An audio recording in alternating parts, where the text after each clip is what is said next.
'n gedig geskryf deur Epenetus. Die gedig se naam is Moeder. Uit die droë, dorre woestyn het die jong seun mens loop word. Tussen klippe en sand leer hy byt op 'n tand. Sy ware is geskoei in die grootword pastoriedae. Hoe sal ek vandag my blydskap kan verruil verklaar? Wat sal die seun kan sê? Hoe sal hy vanaand kan lê? Mamma het hom dan leer sing, daar ruis langs die wolke, 'n lieflike naam. Hy leer die waarde van bid. Sy leer hom, ons sal werk vir Jesus, wil die skadu's daal. Arbei vir die meester, tot hy ons kom haal. Hy leer in liefde om vir die Here te werk. Sy leen vir hom 'n trekklavier, hy verheerlik vir God. Sy wys hom liefde. Hy trou met 'n vrou vol vreugde en genot. Sy skerp die woord in hom in. Hy word gered. Sy open haar yskasdeur. Hy trap die arme skaal seer. Sy noem sy naam in haar gebed elke keer en die onheil word afgeweer. Sy leer hom maniere. Hy word 'n mens. Sy leer hom respek.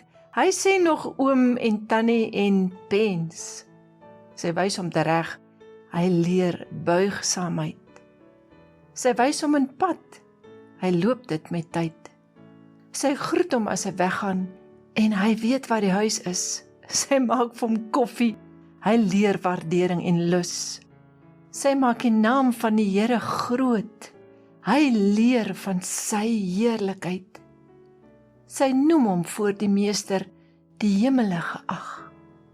Sy stuur hom 'n stemnota. Hy luister dit met mag. Haar lippe en stem. Die klei waarmee God hom kan leer. Haar vriendelikheid is oneindig. Elke keer meer en meer. Sy roep hom op sy doopnaam. Hy luister met trots. Sy het dit vir hom gegee. Die Here word sy rots. Sy roep hom op 'n klein naampie.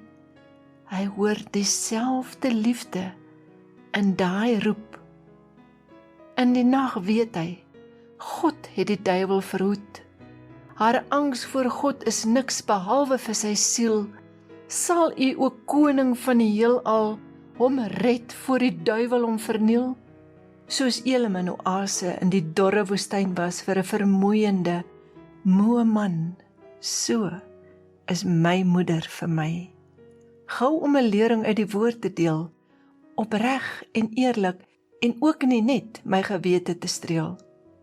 Dankie Here dat U haar gespaar het om vandag hierdie Moedersdag met my te deel. Liefde, jou seun.